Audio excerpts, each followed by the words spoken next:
two priests wrote to Channel 4 to complain about Revelations, a special comedy show featuring comic Bill Hicks.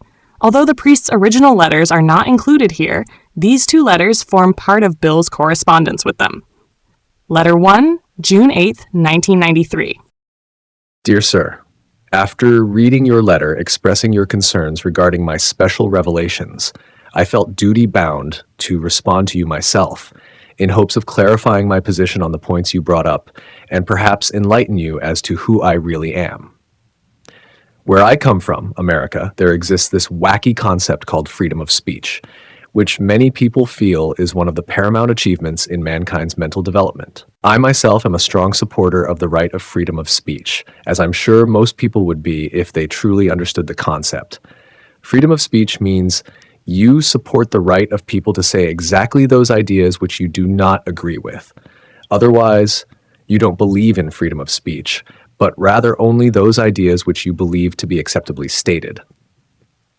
Seeing as how there are so many different beliefs in the world, and as it would be virtually impossible for all of us to agree on any one belief, you may begin to realize just how important an idea like freedom of speech really is.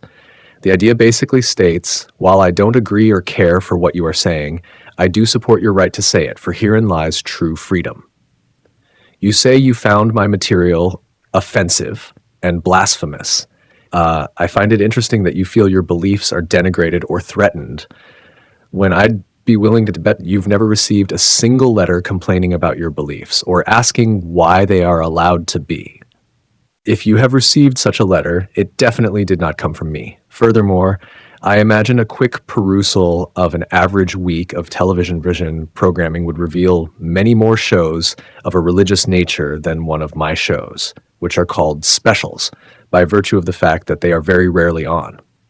All I'm doing in Revelations is giving my point of view in my language based on my experiences, much the same way religious broadcasters might organize their programs. While I've found many of the religious shows I've viewed over the years not to be to my liking or in line with my own beliefs, I've never considered it my place to exert any greater type of censorship than changing the channel, or better yet, turning off my TV completely. Now, for the part of your letter I found most disturbing. In support of your position of outrage, you posit the hypothetical scenario regarding the possibly angry reaction of Muslims to material they might find similarly offensive. Here is my question to you. Are you tacitly condoning the violent terrorism of a handful of thugs to whom the idea of freedom of speech and tolerance is perhaps as foreign as Christ's message itself? If you are somehow implying that their intolerance to contrary beliefs is justifiable, admirable, or perhaps even preferable to one of acceptance and forgiveness, then I wonder what your true beliefs really are.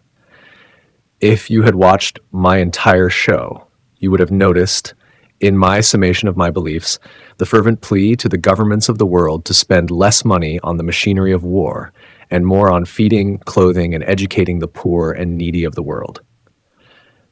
A not-so-unchristian sentiment at that. Ultimately, the message in my material is a call for understanding rather than ignorance, peace rather than war, forgiveness rather than condemnation, and love rather than fear. While this message may have understandably been lost on your ears, due to my presentation, I assure you the thousands of people I played to in my tours of the United Kingdom got it. I hope I helped answer some of your questions. Also, I hope you consider this an invitation to keep open the lines of communication. Please feel free to contact me personally with comments, thoughts, or questions if you so choose. If not, I invite you to enjoy my 2 upcoming specials entitled Mohammed the Twit and Buddha, You Fat Pig. Joke, sincerely, Bill Hicks. Letter 2 of June, 1993. Dear Mr. Christian, I thank you again for your immense generosity in giving me another listen. I know you have zero obligation to justify your subjective response to an artist, yet I feel a need to point out a few things, and more importantly, a burning curiosity to know exactly what you meant. No one holds comedy in higher regard than myself. No one. And I like to understand everyone's point of view about it, no matter how misinformed or arcane, in order to better understand for myself exactly what comedy is and how to do it best. Unlike many people, I do not think comedy is for escaping from the daily grind of reality to just kick back and not think for a while, to just laugh at some joke blower like Carrot Top. To me, Carrot Top is the comedy equivalent of a streaker. Remember streakers? Hey, there's a nude guy running by. Wow. Okay, anyway, what were we talking about? If comedy is an escape from anything, it is an escape from illusions. The comic, by using the voice of reason, reminds us of our true reality. And in that moment of recognition, we laugh, and the reality of the daily grind is shown for what it really is. Unreal. A joke. True comedy turns circles into spirals. What before seemed a tiresome, frightening, or frustrating wall, the comic deftly and fearlessly steps through, proving the absurdity of it all. The audience is relieved to know they're not alone in thinking, this bullshit we see and hear all day makes no sense. Surely I'm not the only one who thinks so. And surely there must be an answer. Good comedy helps people know they're not alone. Great comedy provides an answer. It is a most rarefied air the great comics must breathe, who've transcended their own preconceived notions, as well as the audiences at the same time. Here the comic is one with audience. He is a vessel empty of himself, yet full of wonder and joy and creation, for these are the fruits the voice of reason bears. The voice of reason is in us all, and it is the same voice that is in us all. And when it is voiced, it is heard by all and everyone can recognize it, because it makes sense and everyone benefits from it equally. There is no downside. There is no other shoe. It is, and has been, and will forever be, this world of ours, a fucking joke. The real world lies beyond its veil, and the artist, all artists, have lifted that veil for themselves, therefore for all, because we really are all one. By the way, Larry, this is the very philosophy that has kept me virtually anonymous in America for 15 years. Perhaps I should dye my hair blue and call myself Popsicle. Then I'd really be hot. This is what confused me about, again, idea of my not having a unifying theme. Isn't reason versus unreason, sanity versus insanity, sense versus nonsense a theme? Isn't coaxing, cajoling, convincing the audience into fearlessly going on your inner journey with you a theme? Particularly an inner journey such as my own, which to the provincial must seem at first quite profane? What was Richard Pryor's unifying theme other than his own idiosyncratic point of view? And who said it best and first? And no, it wasn't a comedian. Give up? It was Lenny Bruce. I am my own unifying theme, Mr. Christian, and unfortunately there is no label, book, nor prop in which to name it. Social Critic is not too far off the mark. Many reviewers have compared me to Lenny Bruce, and many have asked me how I feel about that comparison. My answer is always the same. First of all, since I didn't make the comparison, I don't have to justify it. But to answer the question in earnest, I actually do feel we are similar. We are similar in that he was himself on stage and I am myself on stage. Similarly, Richard Pryor was himself, Charlie Chaplin was himself, Buster Keaton was himself, W.C. Field was himself, and the only pertinent question regarding these men's work, was it fucking funny? Plus, I was doing a comedy show, not a term paper. You ended your piece on me with the single most baffling sentiment I have ever heard expressed regarding a comic. How are we to ever know if Mr. Hicks is prophetic or merely a crackpot? Surely my show didn't remind you of Professor Irwin Corey's. Since when in the history of comedy reviewing has any comic ever been held up to such remarkable standards? A prophet, a crackpot. Holy shit! I'm still tossing and turning in bed over that. Think about it, Larry.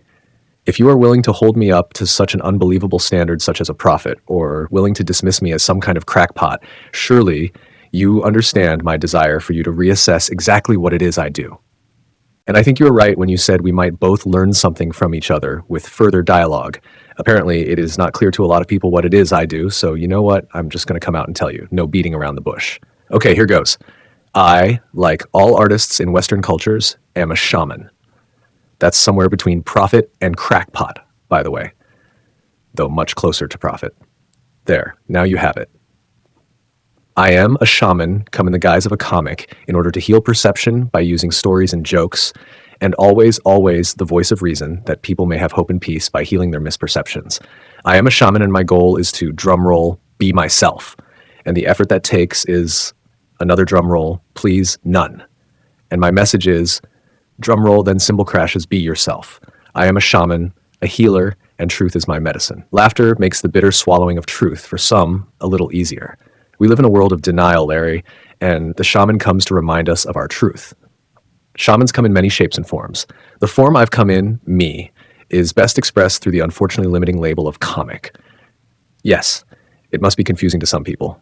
Gee, it took me years to realize what I was. Years and years and years. And always I've heard the same thing from the supposed powers that be. We love you, Bill, but we just don't know what to do with you. Really? That's very funny to me because they obviously know what to do with the chumps and the clowns and the fakes and the non-talents. But here's the good news. I finally realized who it is I am, and I no longer chase the carrot, tops, and I have no more hoops to jump through. I only have things to share with those who are willing or interested. Let me tell you what a relief it is to finally know who you are. The weight of the world has literally been lifted from my shoulders, and now I see new hope and new happiness being born every day. And strangely enough, new opportunities are coming at me all the time. Be yourself, and all else will follow. It's really that easy. And what effort does it take to be yourself? A long time ago, a lawyer friend of mine told me something I found very enticing. He told me the word enthusiasm came from the Latin words en theos, which means the God within. In other words, I thought to myself, do what excites you, for that excitement is God telling you, we're on the right path and we are together, and isn't it fun? And it has been fun for me these last few years, and it's getting more fun every day. I'm writing to you now en route to W Palm Beach, Florida, where I'll stay a few days before heading on to London. There we will take the first official step in realizing my vision for a show that came to me and my friend about 3 years ago. It is a show for visions and visionaries, for the enlightened and those who wish to be enlightened. It's called The Counts of the Netherworld, and its time has come. It's time to air the voice of reason. And by the way, Larry, I am not a cult figure in London, where I've been performing only for 2 years. I am a star. I am a cult figure in America where I've been touring ceaselessly for over a decade, and I might add, turning down every banal, stupid, trite, unfunny thing that was ever offered to me. No, sir, I have a great respect for comedy, and it pains me to see it treated so shamefully. There is no context for the bullshit we see on TV. There is no center. This country has swallowed the fucking lie hook, line, and sinker, and wallows in it like some swine, proud of its ignorance. As H.L. Mencken said, America's biggest failing is its inability to take comedy seriously, and I couldn't agree more. Now, it seems, more than ever, our deranged country staggers aimlessly about, seeking, but it knows not what for. If only the mule would stop chasing the carrot, he would lay his tired, weary carcass down and see the beautiful fields of grass on which to eat that have been there all along. And Larry, I think you are so right to point out the part the media has played in our national nightmare. Whatever. The truth will always be there, and it is only ourselves we are hurting. Shit, I know because I did it to myself for so long. And though I have taken the long route, what's the difference in the context of eternity? Anyway, I am most curious to hear your take on the Waco documentary. Everyone, including myself, who's seen it, has the same response. What the hell am I seeing? Why haven't we seen this on the news? And can someone just please explain it?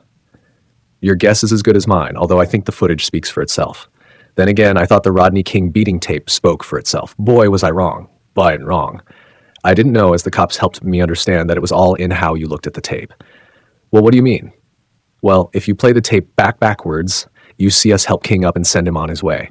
Oh, also, I've included the videotape of my final show ever, which was shot at Igby's the day after you saw me. If you have the time and interest, I would greatly appreciate you giving another gander at what I do.